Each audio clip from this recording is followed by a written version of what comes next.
আমাদের আজকের ঘটনাটা খুব করুণাদায়ক।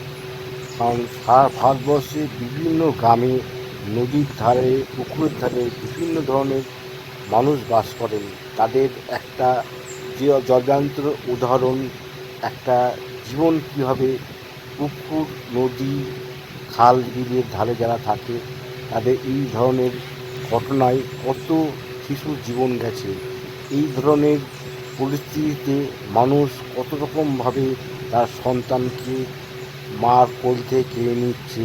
এই ধরনের পুকুর নদী এই বর্ষার সময় এলেই তার করুণ কাহিনী বিভিন্ন জায়গায় আমরা শুনতে পাই। নদীর ধার বা গ্রামগঞ্জে পুকুরের পাড়ে যেসব বাড়িগুলো থাকে, এই ধরনের মানুষগুলোর জীবন থেকে তার সন্তান, পিতা মাতার কাছ থেকে সন্তান, দাদু ঠাকুমার কাছ থেকে নাতি, এই ধরনের বিভিন্ন ঘটনার সাক্ষী রেখে আজ লাইভ একটি প্রোগ্রাম আমরা দেখাচ্ছি, যার দাদুর মুখ থেকেই এই তার নাতি হারানোর বেদনার ঘটনা আমরা জেনে নেব। এই যে নদী, এই কুলাঙ্গার নদী এবং এরম ধরনের পুকুর আছে যে অজস্র শিশুদের জীবন কেড়েছে। এই জলে ডুবে কত জীবন শেষ হয়ে গেছে। জীবনের শুরুতেই তারা মৃত্যুর করে ডুবে রয়েছে। আকাশে নীল আকাশে মিশে গেছে তাদের জীবন। এই ধরনের কত পরিবারের কান্না। আমাদের এই করুণ কাহিনী সত্যি মর্মান্তিক ব্যাপার। এই নদী পুকুর ধারে গ্রামগঞ্জে বিভিন্ন জায়গায় মানুষ এইভাবে প্রাণ হারাচ্ছে। শুনুন তাদের মুখ থেকে তার কথা। ও বাড়ি চলে গেছে, আসি ওর মাকে দিয়েছে, মা ভাই আছে, তবে না তখন একটা সন্দেহ, তখন ও তাবর দিক খুঁজে বেড়াচ্ছে। তারপরে এই ঘাট সে ঘাট খুঁজে বেড়ায়, পাইনি।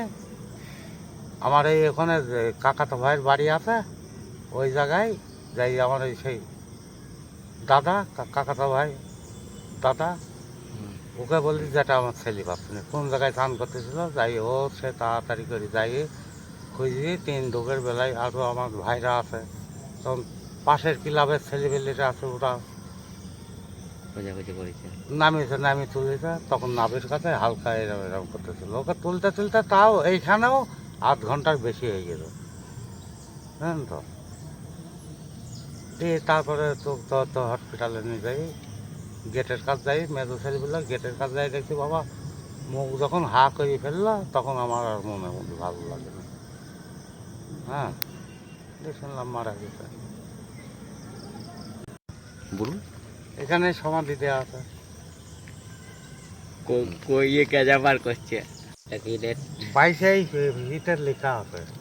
ঠিক আছে। বুঝলেন তো, এই জায়গায় সব লেখা আছে, সব ঠিকানা ফিকানা দিই।